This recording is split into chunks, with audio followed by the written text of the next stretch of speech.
오늘 본문에는 이 중풍병자, 이 몸을 가누지 못하는 중풍병자가 이제 예수님께 나와 그 병 고침을 받는 그런 내용을 다루고 있습니다.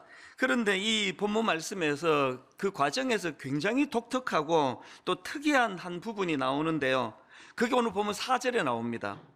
무리들 때문에 예수께 데려갈 수 없으므로 그 계신 곳에 지붕을 뜯어 구멍을 내고 중풍병자가 누운 상을 달아 내리니, 이 장면을 상상을 해보세요. 지금 많은 사람들이 예수님께로 몰려왔고 그들에게 예수님이 지금 하나님 나라의 그 복음을 전하고 계시는데, 갑자기 무슨 우르릉쾅쾅 소리가 나더니 막 지붕이 뜯기더니 거기서 이제 그 들것에 중풍병자가 지금 이제 달아 내려지고 있다. 예수님 입장에서 이게 얼마나 당황스럽겠습니까? 그리고 막 비명 소리도 들렸을 거고 아수라장이 됐을 것입니다. 왜 이런 난장판이 벌어졌나 보니까 이제 그 네 사람이 이 중풍병자를 고치고 싶은데, 그 4절의 앞부분이 이렇게 나오지 않습니까? 무리들 때문에 예수께 데려갈 수 없으므로 특단의 조치를 취한 겁니다. 물론 그 당시 유대 사회의 집 지붕이 우리 같은 이런 복잡한 구조가 아니고 이게 평평한 평면이고요. 그리고 허술한 그런 나무로 돼 있는 경우들이 많으니까 이제 지붕을 뚫는 게 아주 좀 간단하고 손쉬운 일이니까 그 방법을 택했으리라 짐작은 하지만, 그러나 이게 예수님께는 엄청난 그 방해 역할을 하는 거 아닙니까? 지난주에 우리 오늘 본문 바로 앞에 나오는 그 고침받은 나병 환자가 예수님 말씀에 불순종해서 예수님 사에게 큰 지장을 끼치는 방해꾼이 돼버렸다. 그런 관점으로 보면 오늘 본문에 나오는 그 지붕 뚫은 네 사람은 그 지난주 살펴본 그 나병 환자 못지않게 예수님 사역을 크게 방해한 그런 짓을 한 결과를 가져다 준 거 아닙니까? 그리고 또 그 남의 집 지붕을 뜯는 그런 행동은 그 몰상식한 짓 아닙니까? 이것도 이해가 안 되고, 그런데 이제 진짜 이해가 안 되는 건 이런 네 사람을 예수님이 칭찬해 주고 계시다는 것입니다. 예수님이 그 중풍병자를 고쳐주시는데요, 그 고쳐주시는 이유를 딱 이렇게 지정해서 설명하십니다. 5절을 보십시오. 예수께서 왜 고쳐주셨나? 그들의 믿음을 보시고. 그러니까 한번 화가 나 죽겠는데 그냥 우리가 이해하지, 한번 오죽하면 저랬겠나, 이런 정도가 아니고요, 너무나 칭찬을 하시는 거예요. 사실은 오늘 이 본문 말씀 속에서 이제 신학적으로도 그렇고 다룰 중요한 내용이 몇 가지가 있는데요, 그래서 이제 한 주만에 다 못합니다. 오늘은 이제 이 본문 말씀을 가지고 딱 어디다 초점을 두고 싶은가 하면, 왜 그 네 사람은 이런 이상한 행동을 했나, 그리고 왜 예수님은 이런 이상한 행동한 사람을 칭찬하시나, 여기에 이제 좀 포커스를 맞추어서 이제 말씀을 전하려고 하는데요. 자, 이런 관점으로 한번 몇 가지를 제가 정리를 해봤거든요. 왜 이 사람들이 이런 이상한 행동을 했고 예수님은 왜 이들을 칭찬하시는가? 첫 번째, 그 예수님의 칭찬에는요, 이런 이유가 담겨져 있습니다. 비록 그들의 행동은 이상했지만 그 이상한 행동의 동기가 몸을 가누지 못하는 불쌍한 사람을 도와주고자 하는 이 긍휼함에서 출발했기 때문입니다. 여기서 저는요, 우리 예수님의 성품 두 가지를 새삼 깨닫고 발견하는데, 여러분, 우리 예수님은 항상 중심을 보시는 분이라는 겁니다. 그 겉으로 드러나는 행동이 좀 나빠 보여도 그 중심이 어떠한가. 우리 부모들이 좀 못하는 게 그거 아닙니까? 우리도 사실 옛날에 몇십 년 전에 우리 부모를 생각하면 너무 야속했던 그런 기억이 한두 건은 다 있으실 거예요. 그때 내가 그런 뜻으로 한 게 아닌데 우리 엄마가 나를 오해해가지고 그렇게 매를 들고 야단을 치셨다. 그게 너무 억울해가지고 기억에 평생 아마 남는 분들이 여기 다 계실 거예요. 그게 인간 부모의 한계예요. 그런데 우리 주님은 절대로 그런 분이 아니세요. 그게 다소 오해거리가 있다 할지라도 이 사람의 그 중심이 어떤가, 무슨 의도로 이렇게 했는가, 겉으로 막 너무너무 화려하고 좋아 보여도 그 의도가 나쁘면 예수님은 그거를 인정 안 하시는 분이거든. 이걸 오늘 본문에서 발견할 수 있고요. 그런가 하면 또 하나, 저는 오늘 본문에서 예수님의 그 성품 하나를 발견하는데, 예수님은 진짜 긍휼하신 분이라는 거예요. 이 불쌍한 자들에 대한 긍휼하심. 게다가 또 그것만이 아니고, 이거 잘 들으세요. 예수님은요, 당신도 긍휼하시지만 이런 긍휼이 많은 사람을 기뻐하신다는 겁니다. 오죽하면은 그 팔복이라고 예수님이 정하신 8가지 복 중에 마태복음 5장 7절이 있습니다. 긍휼히 여기는 자는 복이 있나니 그들이 긍휼히 여김을 받을 것이며 또 누가복음 6장 36절에도 비슷한 말씀이 나옵니다. 너희 아버지의 자비로우신과 같이 너희도 자비로운 자가 되라. 저는 한 몇 주 이 말씀을 묵상하면서 정말 내게 이 주님이 기뻐하시는 이 긍휼이 있는 건가? 이 주님의 자비로움이 내게 있는 건가? 관용이 내게 있는 건가? 오늘 너무너무 가슴 아픈 게 이 사회는 지금 긍휼이라고는 눈 씻고 찾기가 어렵습니다. 그렇게 많은 비판과 악플과 그렇게 많은 그런 그 저주에 가까운 독설이 난무하는 이런 시대이기 때문에 오늘 우리 모두는 다 이 예수님의 성품을 다시 우리가 회복해야 된다고 생각합니다. 그런가 하면 두 번째로 그 지붕 뜯는 이상한 짓을 주님이 칭찬한 이유는요, 그들의 행동 속에는 예수님에 대한 2가지 신뢰가 내포되어 있었기 때문입니다. 그 2가지 신뢰 중에 첫 번째 신뢰가 뭡니까? 이들이 확신한 게 뭡니까? 이 몸을 못 가누는 이 중풍병자를 예수님께 어떻게든 막 데려가기만 하면 예수님은 이 사람을 고쳐줄 능력이 있는 분이다. 그 확신이 있었기 때문에 그런 무리수를 둔 거 아닙니까? 뭐 긴가민가 있으면 그렇게 하겠습니까? 그런가 하면 이 4사람이 확신했던 또 한 가지 주님에 대한 확신이 뭐냐? 아무리 우리가 이런 오해받을 짓을 해도 이분은 중심을 보시는 분이기 때문에 절대로 우리를 꾸짖지 않고 내치지 않으실 것이다. 그 확신이 있으니까 그런 짓을 할 수 있는 거 아닙니까? 예수님이 이런 믿음을 칭찬하셨다 할 때 저는 좀 찔림이 있었습니다. 왜냐하면 솔직히 여러분이나 저나 너무 똑똑해가지고요, 우리는요 어떨 때 보면 하나님에 대하여 의처증 환자 정세를 갖고 있습니다. 막 어지간하면 의심하려고 준비가 다 돼 있잖아요. 막 책 한 줄 읽다가도 막. 그래서 이 교회란 곳은 정말 이런 신뢰를 얻는 곳이어야 된다 생각합니다. 막 여러분이 막 교구 목사님 좀 만나자 그랬는데 막 바빠가지고 뭐 시간을 좀 못 낸다 그러면 바로 또 오해해가지고 하여튼 이것들은 영혼에는 관심이 없어, 이렇게 오해하는 게 아니라, 참 내가 한 가지 우리 교구 목사님에 믿는데 이분은 시간 남아도 오는데 이렇게 말할 분이 절대 아니다. 진짜 바쁘신가 보다. 그게 신뢰 아닙니까? 교회는요 이유 여하를 막론하고 이 신뢰가 바탕이 돼야 돼요.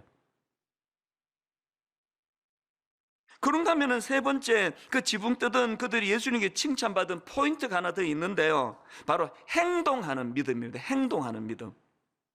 5절에서 예수께서 그들의 믿음을 보시고 이렇게 돼 있는데요, 여러분 스스로 분석해 보세요. 여기서 말씀하시는 믿음은 지식적인 믿음이 아닙니다. 머릿속으로 그냥 정답 똑똑하게 말해서 칭찬 들은 게 아니고요, 실제적으로 이 중풍 병자를 불쌍하게 여기는 마음도 있었고 주님을 신뢰하는 마음도 있었는데 머리로서만 작동이 아니라 실제적으로 지붕을 뚫는 결단이 있는 행동하는 믿음이었다는 그 얘기를 지금 강조하고 있는 것입니다. 그래서 저는 이걸요, 이 칭찬받은 4사람의 그 믿음의 중심이 저는 삼각다리라고 생각합니다. 그 카메라 같은 거 놓을 때 보면은 다리 3개가 딱 균형을 이루어야 되지 않습니까? 둘 중에 하나만 부실어도 넘어지거든요. 이 삼각다리예요. 첫 번째 다리가 뭡니까? 이 약자에 대한 긍휼한 마음. 그런가 하면 두 번째가 예수님에 대한 신뢰, 그리고 세 번째가 행동하는 믿음. 이 삼각다리가 조화를 이루었기 때문에 그 중풍병자가 고침을 받을 수 있었다는 겁니다. 이 3가지가 참 중요한데요, 저는 오늘 그 용어를 하나 만들어 봤습니다. 3+1 교훈. 네, 요새 할인마트를 너무 자주 가, 심부름을 자주 가가지고 이거 사면 +1 뭐 이런 게 있잖아요. 여러분, 우리 개개인이 이 3가지 삼각들, 약자에 대한 긍휼한 마음 하나, 둘째 예수님에 대한 신뢰, 셋째 행동하는 믿음, 각자가 이것으로 쌓여졌는데 이것만 가지고는 중풍병자 못 살렸습니다. 그래서 3+1이에요 결정적인 +1이 뭐예요? 여러분, 이런 상상을 해보세요. 어떤 이런 약자에 대한 긍휼한 마음과 예수님에 대한 신뢰와 행동하는 믿음, 삼각다리를 가진 믿음 충만한 어떤 사람이 자기 혼자 이제 나 지붕 뚫고 이 사람 내리겠다고 메고 갔으면요 떨어뜨려 죽였을 거예요. 그래서 3 플러스 1이에요. 혼자는 안 되는 겁니다. 이런 마음을 가지고, 합치된 마음을 가진 네 사람이 서로서로 균형을 이루면서, 조화를 이루면서, 그래서 3 플러스 1인 거예요. 제가 가슴이 아픈 건 오늘 한국교회는 1-1이에요. 너무너무 충만한 이 사람이 자기 생각과 자기 고집만 많아가지고, 너무너무 생각이 많고 자기 생각과 자기 고집이 많은 이 사람하고 나누면 1 플러스 1이 돼가지고 시너지 효과를 내는 게 아니라 맨날 1-1이에요. 오늘 저와 여러분이 이 네 사람이 한 사람 한 사람이 주님 앞에서 그 세 가지 아름다운 믿음의 정신을 가지고 주님 앞에 남았다 하더라도 혼자로는 절대 불가능했다. 그래서 여러분, 그 고린도전서 3장 9절에 보면은 우리는 하나님의 동역자들이요, 이런 표현이 있는데요, 이 말씀의 배경은 그 앞에 6절을 읽어보면은 알 수 있습니다. 자, 고전 3장 6절을 보십시오. 나는 심었고 아볼로는 물을 주었으되 오직 하나님께서 자라게 하셨나니. 그 당시 고린도 교회 다 아시잖아요. 맨날 허구한 날 당파로 나누어져 가지고 나는 예수파니 나는 바울파니 이런 짓이나 하고 싸움질하고 있을 때 하나님이 보여주신 그림이 뭡니까? 나는 심었고 아볼로는 물을 주고, 그렇게 해야 하나님이 자라게 하신다는 거예요.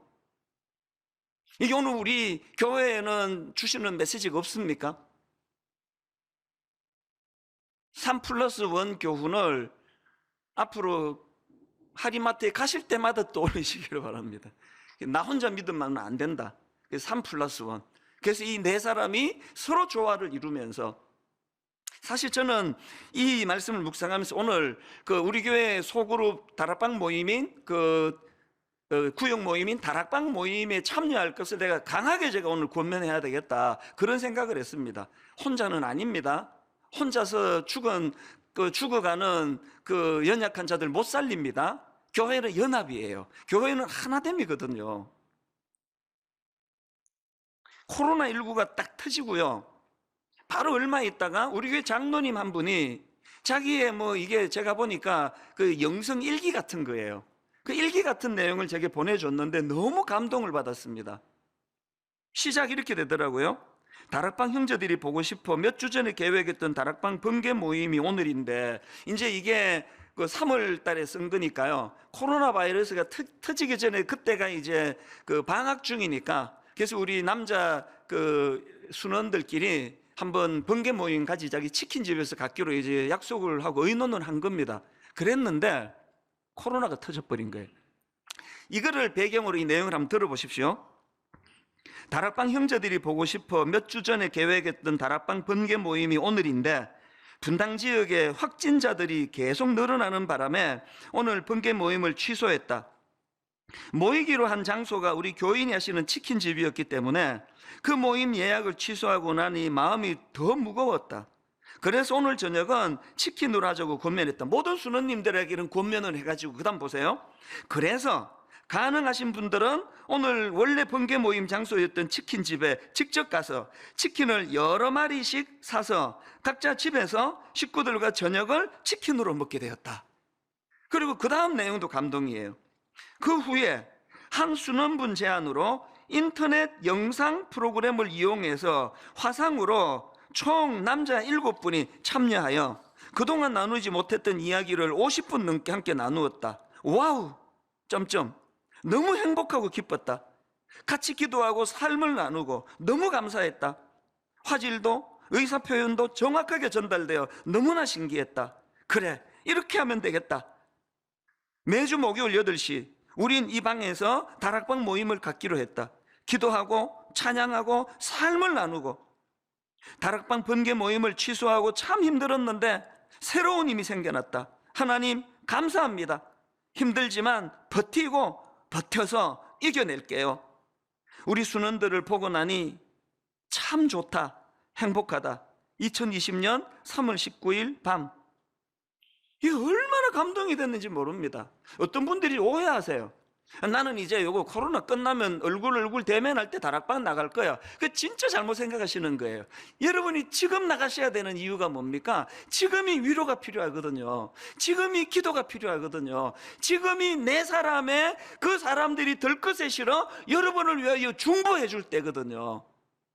뭐 화면이고 우리 그 브라보 시니어 65세 이상 그 형님 누나들 대단하십니다. 그분들은 영상 다락방을 못 하셔가지고요 카카오톡으로 하신대요. 전화로 7번 8번이 나누는데 얼마나 행복한지 모른다 그러는 거예요. 이게 3+1 법칙입니다. 신앙생활은 내가 3가지 이룬다고 완성되는 게 아닙니다. 3+1이 돼야 이루어진다는 겁니다. 오늘 이 설교에 성령님이 은혜를 많이 주셔서 그 확정된 굳은 마음을 내려놓고 이번 주부터 다락방 가야지 그렇게 결단하는 성도님들이 나오시기를 바랍니다. 아멘은 안 하시는 분은 이미 참여하시는 분인 줄로 애써서 믿어보겠습니다. 그래서 저는 오늘 이런 내용을 다루고 있는 오늘 본문 말씀을 가지고요 기도 제목 겸 2가지 적용을 한번 만들어 봤습니다. 이 2가지 적용 꼭 기억하시면 좋겠습니다. 첫째, 오늘 본문을 통해 저는요 이 네 사람이 보여준 긍휼한 마음을 우리도 회복하기를 원합니다. 오늘은 이웃사랑의 주일이거든요.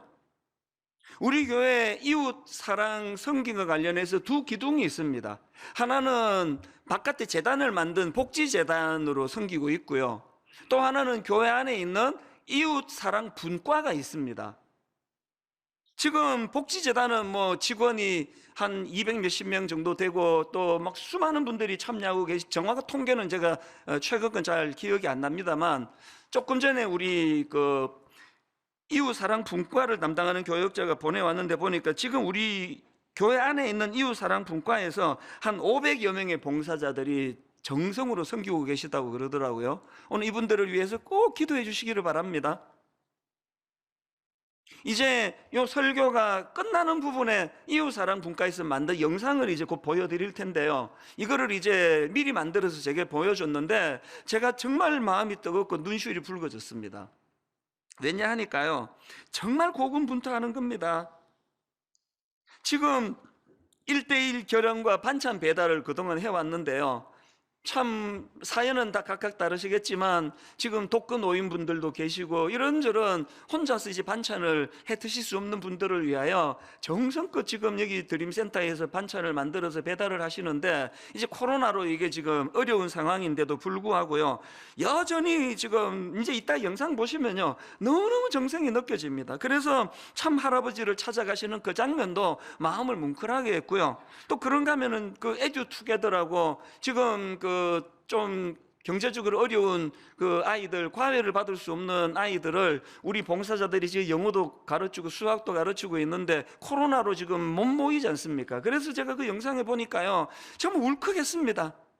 그 봉사자 선생님이요 영상으로 걔는 핸드폰 켜놓고 수학을 묻고 거기에 대해서 가르쳐 주시고 이런 장면이 너무 마음이 뭉클했습니다. 저는 이 설교를 들으시는 모든 성도님들 마음속에 하나님 선한 마음을 주셔서 정말 내가 이제 이 코로나19 끝나고 나면 내가 정말 마음껏 가치 있는 참 내가 그런 이웃을 섬기는 일을 해야지 그런 마음의 동력이 생기기를 원합니다. 꼭 그렇게 되기를 바랍니다. 그러시려면요 여러분 2가지를 기억하셔야 됩니다. 여러분 누가 오늘 본문에 나오는 지붕 뚫은 네 사람이 될 수 있느냐? 우리가 자칫 잘못하면은요 제가 또 그런 사람이에요. 내가 어떤 교만에 빠지느냐? 나는 항상 지붕 뚫은 네 사람에 속하는 사람이야. 난 늘 누군가를 도와주고 난 늘 그런 사람이다, 이런 착각에 빠질 수가 있는데요, 이거를 교정해야 제대로 된 지붕 뚫는 네 사람이 된다는 겁니다. 하나님은 제게 신실한 아버지세요. 이걸 지난 한 주 내내 온몸으로 깨닫게 해주셨습니다. 야, 생각해보면 신기합니다. 너무나 많은 오늘 본문의 네 사람과 같은 이런 분들을 제게 보내주셨는데요, 그래서 제가 참 많이 마음에 울컥울컥했습니다. 한 주 내내. 예를 들면 이런 거예요. 여러분 이미 다 뭐 눈치채셨겠지만요, 저는 요즘에 이제 이 가평 우리 마을을 통해 지금 큰 근심이 하나 있습니다. 왜냐하니까 제가 지금까지는 앞장서 도울 수 있었거든요. 왜냐하면 가치를 만들고 성경적인 그런 꿈을 펼치고 이건 제가 할 수 있습니다. 그리고 이제 우리 장로님들이 합심해가지고 지금 건물이 잘 올라가고 있는데요, 그런데 뭐가 두려우냐? 여기서 제가 더 설치면 가평 우리 마을 망한다는 생각이에요. 마음에 두려움이 생기더라고요. 내년 이맘때 이제 공사가 완공이 되는데 내년 가을에는 이게 이제 오픈이 돼야 되는데 이거 어떻게 해야 되나? 그러고 있는데 기적이 일어났습니다. 제 입장에서는 오늘 성경에 나오는 이 네 사람과 같은 분이 나타난 거예요. 이랜드라고 아시죠? 이 문제를 가지고 일주일 전에 회장님이 한 주간 기도 들어갔다는 거예요. 그 제가 여기저기 이제 도움의 요청을 한 그게 들어가신 거예요, 귀에. 일주일간 기도하신다고. 그래서 이제 그걸 전해주시는 대표이사님이 그런 말씀하시더라고요. 우리 회장님이 하나님의 뜻을 구하는 일주일 기간 가지시고 뭐 한마디로 말하면 yes or no 답을 주실 거라고. 얼마나 한 주가 마음이 졸였겠냐고요. 화요일 오전이에요. 그리고는 회장님이 육아하는 분들을 다 부르셔가지고 우리 때문에 회의를 여셨는데 yes 분당 우리 가평우리 마을 도와주기로. 그래서 팀을 보내서 이런 모든 절차에, 이분들은 뭐 그 전문가들 아닙니까? 기업 운영하니까.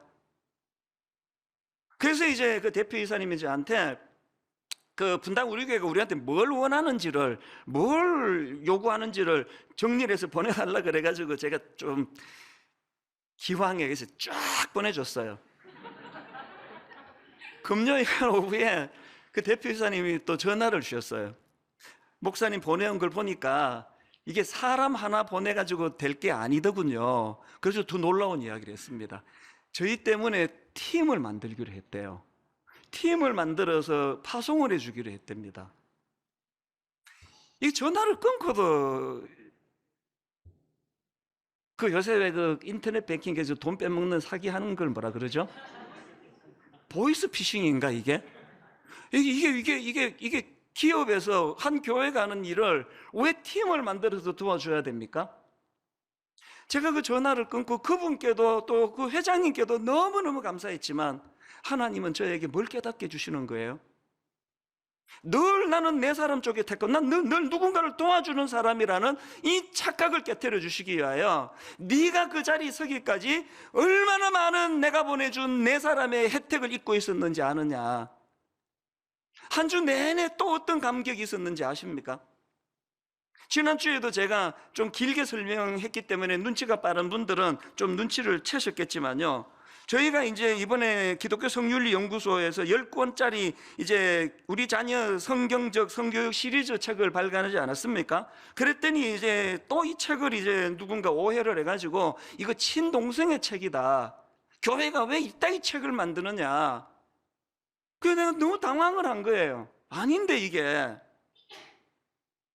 그래서 내가 너무 이제 이걸 어떻게 하겠지. 지난 주일날 그 책을 구입하신 부모님들에게 혹시 오해가 될까봐 미리 이제 이런 설명을 다 드렸는데요. 그랬는데 여러분, 그 설교가 나가고 지난 주일 이후로 그 책을 아는 분들이요, 얘네 지금도 눈물이 날라 그래요. 너무너무 고마운 어떤 교수님이 한 번도 만나본 적이 없는 분이에요. 목사님, 그게 오해라는 걸 제가 풀어드리겠습니다. 어떤 목사님이 내가 풀을 수 있습니다. 이 책을 추천해 주신 미국에 있는 그 사역하시는 전사님은요, 영상을 보내주셨어요. 그게 얼마나 오해라는 걸. 한 주 내내 이런 분들의 손길이 계속 있으니까 너무 가슴이 뜨거운 거예요. 하나님이 한 주 내내 제게 보여주신 게 뭐예요? 네가 맨날 누구를 돕고, 네가 맨날 미래자리교회를 돕고, 네가 맨날 그렇게 하는 것 같아도 이찬수 목사 네가 그 자리에 있기까지 얼마나 많은 고마운 내 사람이 있었는지 아느냐. 한 주 내내 그 감격이 있었습니다. 오늘 여러분, 누가 이런 선한 일을 할 수 있다고요? 내가 바로 몸을 가눌 수 없었던 그 중풍병자였노라고, 내가 바로 이런 은혜를 입어 이 자리에 올 수 있게 됐다는 걸 감격할 수 있는 사람만이 내 사람이 될 수 있을 줄로 믿으시기를 바랍니다. 그런가 하면 또 하나 더 있습니다. 누가 이 지붕을 뚫은 중풍병자를 도우면 내 사람이 될 수 있느냐?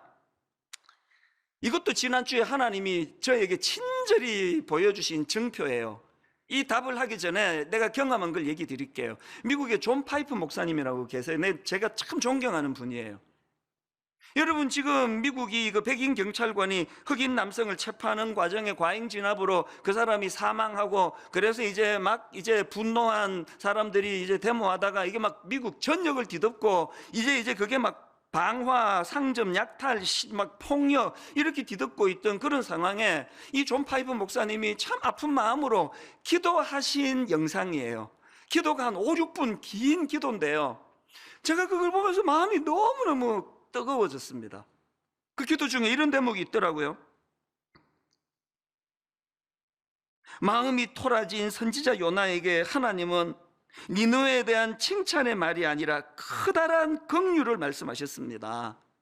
그러면서 요나서 4장 11절을 인용하더라고. 기도 안에 이 큰 성읍 니느웨에는 좌우를 분별하지 못하는 자가 12만여 명이요 가축도 많이 있나니 내가 어찌 아끼지 아니하겠느냐 하시니라. 우리의 교만을 내리치시기보다는 우리의 어리석음을 동정하시는 하나님이 얼마나 자비로우신지요. 요나는 당신의 긍휼하심을 헤아리지 못했습니다. 제가 이 기도를 듣는데요, 요나가 가진 어리석음이 뭡니까? 지금 요나는 하나님께 사장에서 하나님께 썩내고 있습니다. 공의의 하나님이라 그러면서 아니 어떻게 저 악한 자들을 심판하지 않으시느냐고. 하나님께 지금 성이 나 있어요. 그런데 여러분, 이 요나가 모르고 있는 게 뭡니까? 그런 논리정연한 자기 논리대로였다면요, 요나는 요나서 1장 말이나 2장에서 죽었어야 되는 인간이에요. 논리대로 했다면, 자기 논리대로 했다면. 요나의 모순이 뭡니까? 그 논리를 뛰어넘으시는, 자기를 불쌍하게 보신 하나님의 긍휼하심의 혜택을 입었기 때문에 안 죽고 요나서 4장에서 하나님께 성낼 수 있는 거 아닙니까? 너무너무 모순을 보이는 요나가 이게 저라는 걸 부인하겠습니까? 여러분, 이렇게 분노하는 어떤 사람에 대하여 하나님이 여러분이 그렇게 심판해 주기를 원하는 그 사람의 방식대로 했다면 저나 여러분은 온전할 것 같으세요? 그럴 것 같으세요? 오늘 이 시대에 상상을 초월하는 분노에 찬, 울분에 찬 지적질은 4장의 요나의 모습을 닮았습니다.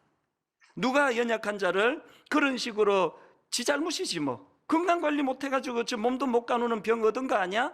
그런 정확한 판단과 분석보다 중요한 건 어쨌든 이를 살려야 되겠다, 지붕을 뜯어 오해를 받더라도 누가 지붕 뚫은 내 사람이 될 수 있다고요? 나는 바로 이 하나님의 긍휼을 입은 자라는 감격이 회복될 때 우리도 이런 내 사람이 될 줄로 믿습니다. 그런가 하면은 두 번째 적용이 뭐냐?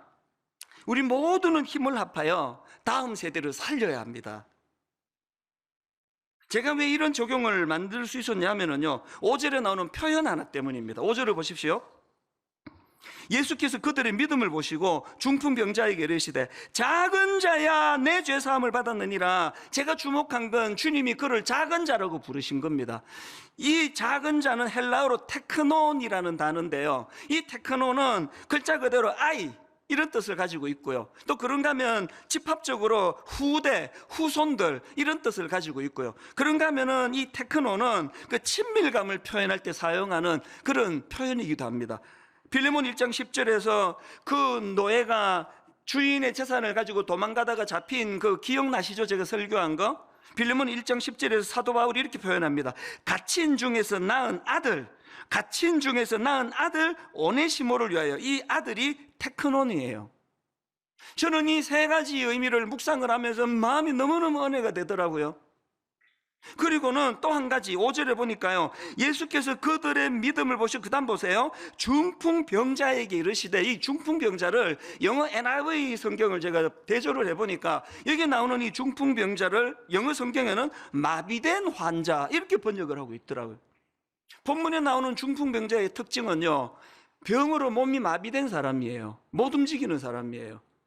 제가 이 몸이 마비된 환자에게 주님이 부르시는데 이 작은 자야, 아이야 이렇게 부르시는 것을 보면서 오늘 수많은 우리가 도와야 될 연약한 이웃들이 많지만 그 중에 두드러지게 우리가 도와야 될, 적용해야 될 인물은 저는 청소년들과 다음 세대라고 생각합니다. 오늘 이 악한 음란한 영이 우리 아이들을 지금 엄습을 해버려서 마비된 것처럼 지금 우리 아이들이 고통하고 있습니다. 그들을 도와야 돼요. 제가 앞에서 말씀드렸듯이 우리 교회가 왜 기독교 성률 연구소를 만듭니까? 그리고 왜 이런 위험한 책 10권의 우리 자녀 성경적 성교육 시리즈 이런 책을 왜 다른 교회들은 안 만드는데 별나게 우리는 왜 이런 거를 만듭니까? 왜 만들어서 또 1년 만에 또 이런 오해에 휩싸이게 하는 이런 일을 왜 불길로 왜 뛰어듭니까? 뭐 다른 교회들은 뭐 이런 거 못해서 안 만드는 겁니까? 왜 해야 되느냐고요? 정답 간단합니다. 그 중풍병자들이 지붕 뚫을 때 이거 욕먹을 짓이다, 이거 오해받을 것이다, 그럼에도 불구하고 해야 되기 때문에 지붕 뚫은 거랑 똑같은 이유예요. 어떡합니까? 오해를 받아야 되면 감수해야죠. 오해받지 않기 위하여 아이들을 주님 앞으로 이끄는 일을 하지 않는다면 저는 주님 앞에 더 큰 책망을 받을 두려움을 저는 가지고 있거든요. 이 책을 오해하는 그 반발하는 분들의 주장을 정리를 해보니까요, 제일 두드러지는 게 이 조기 성애화 반대. 이 조기 성애화 문제가 뭐냐 하면은 한마디로 말하면 너무 어린 애들한테 너무 구체적인 생식기 정보나 그림 등을 보여주면 안 된다. 왜냐하면 너무 어린 나이에 그런 것들을 보다가 보면 어린 아이가 거기에 잘못된 성적인 욕망을 자극받을지 모른다. 그 말에 나 100% 동의합니다. 정말 그건 위험한 거 맞아요. 그리고 사실요, 저는 이제 60살 먹었잖아요. 우리 어릴 때는 사람의 생식기, 몸 이런 거로 교육을 좀 받아본 적이 없고요. 그래서 저는 또 보수적이다 보니까 이런 그림이 너무 민망해요, 저는. 그래서 제가 우리 담당 팀 교육자들한테 몇 번이나 건의했습니다. 이 그림 빼면 안 되겠냐고. 이 그림이 없어도 설명이 다 되는 거 아니냐고. 근데 여러분, 이 책이 주장하는 거나 우리 그 교육자 팀이 주장하는 게 뭐냐 하면 그런 그 조기 성애화 문제를 거론하는 그분들의 시각이 옳다는 거예요. 맞는데, 위험한 거 맞는데, 그럼 뭐가 문제냐? 우리가 안 하면 애들이 지금 모르느냐는 거예요. 집에서 안 가르치면은 애들이 다 모르면은 당연히 안 하는 게 맞는데 지금 유치원 때부터 하고 있습니다, 이제. 초등학교 들어가면은 애들 우리만 민망하죠. 애들은 그게 너무 익숙해요. 그래서 이 책이 주장하는 포인트가 뭐냐 하면 이 집에서 안 보줘도 학교에서 다 배우고 유치원에서 다 배우고, 그리고 여러분 다 아시잖아요, 우리나라 현실. 지금 애들이 접하는 그 포르노 같은 거 이런 것들이 핸드폰이기 때문에 나이를 불문하고 애들을 갖다가 지금 사로잡는데 가정에서만 이거 민망하다고 안 가르쳐서 되겠느냐, 이런 상황이기 때문에 오히려 이제 부모들이 더 관심을 가지고 성경적인 관점으로 몸을 가르치고 성경적인 관점으로 가르치자는 겁니다. 무엇보다도 아이들에게 창조와 구속의 원리로 몸과 성에 대한 교육을 해야 악한 것들이 이것을 사로잡지 않을 수 있다. 그게 이 책을 만들게 된 핵심적인 포인트거든요. 부모마다 판단이 다르고요. 부모마다 판단이 다르고 또 아이들이 발육도 다 달라요. 몸도 발육이 다르고 생각도 다르니까, 그래서 이 책은 부모들이 배워서 가르치는 거니까 여러분이 판단하십시오. 그런가 하면은 지난주에도 말씀드렸지만 이 책은 미국에서 만든 책이기 때문에 우리 정서와 잘 맞지 않은 게 너무 많다. 동의합니다. 그리고 또 심지어 어떤 분은 이건 친동성애를 부추기는 책이다고 그렇게 영상도 올리고 글도 올리고 그렇다 그랬는데요, 여러분, 남을 비판할 때는요 그렇게 쉽게 하시면 안 됩니다. 이 책은요 정반대예요. 정반대. 이 책은요 지금 미국에서 동성애와 성적 타락의 물결이 범람하는 그 상황에서 어떻게든 이 아이들을 제대로 가르쳐 보겠다는 고뇌에서 나온 책이에요. 이 책을 만든 콩고디아 출판사는요 미국에서 보수 중에도 대표적으로 건강한 보수 출판사입니다. 그런 출판사에서 어떻게 이런 책을 만들 수가, 여러분이 우려하는 그런 책을 만들 수가 있겠냐고요. 사실 제가 사과할 게 하나 있습니다. 그 저자에게. 제가 지난주 이 시간에 그 책을 이제 제 느낌에 아마 이게 미국이 차별금지법이 이제 이게 통과가 됐으니까 아마 이게 대놓고 표현을 못해서 이제 이렇게 좀 얼렁뚱땅 넘어갔나 보다. 제가 공개적으로 저자에게 사과합니다. 완전 오해예요.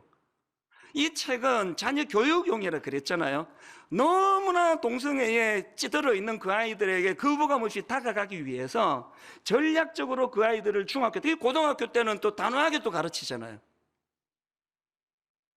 홈페이지에 이런 내용들을 뭐 전부 다 올려드렸으니까요. 오늘 예배가 끝나자마자 들어가셔서 한번 다 읽어보시기를 권합니다. 그래서 우리 그 기독교 성윤리 연구소 그 팀에서 몇 가지를 이제 대안을 마련했는데요.